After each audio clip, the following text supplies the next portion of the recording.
हरे कृष्णा। श्रीमद् भगवद गीता अध्याय 3 कर्मयोग श्लोक 7वां। यस्य त्वेन्द्रियाणि मनसा नियम्यारभते अर्जुन कर्म इन्द्रियैः कर्मयोगं सक्तः स विशिष्यते। इस श्लोक का अर्थ है, यदि कोई व्यक्ति दृढ़ निश्चय करके अपनी कर्म इंद्रियों को वश में करता है, पूरा प्रयत्न करता है और इन इंद्रियों के प्रति वो अनासक्त हो जाता है, यानी कि सुख, दुख, क्रोध, लोभ, मोह, ये सारी चीज़ें अब उसको बाहरी लगने लगती हैं। अब ये सारी चीज़ों के प्रति उसका लालच खत्म हो गया होता है और फिर वो कर्म करता है। और कर्म करता है वो अपने आप को जानने के लिए। हर कर्म में वो अपने आप को आत्मा रूप में देखता है। हर कर्म में वो योग करता है। हर कर्म में वो स्थित रहता है, अपनी बुद्धि को स्थिर करता है, अपनी बुद्धि को रोकता है, और अगर कहीं पर वो लगाता है तो वो योग में लगाता है। कर्म योगम,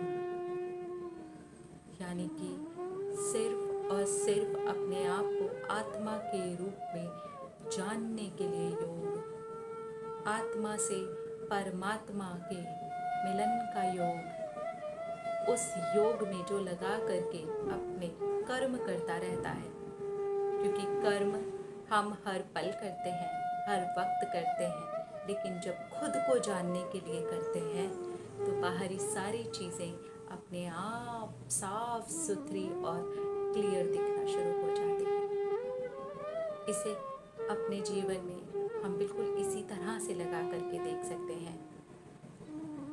हम कोई भी कर्म करें, हम कितना भी आगे बढ़ें, हम कोई भी चीज़ करें, हम घर का काम करें, हम ऑफिस का काम करें, हम बच्चे को पढ़ाएं या हम खुद पढ़ें, ये ध्यान रखते हुए ये सारा काम करें कि मैं एक आत्मा हूँ और यही सत्य है।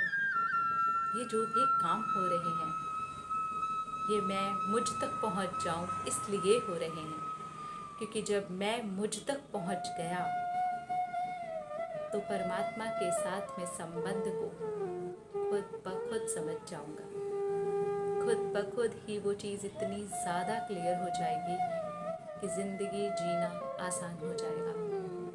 कर्म योगम इसे ही बोलते हैं कि योग में रह करके कर्म करना चाहिए और अच्छे तरीके से अपने जीवन को जीना चाहिए। इस प्रकार के कर्म हमें अच्छा जीवन जीने के लिए प्रेरित करते हैं। मिलेंगे अगले श्लोक में और देखेंगे हमारी श्रीमद् भगवद गीता हमें क्या शिक्षा दे रही है। हरे कृष्णा।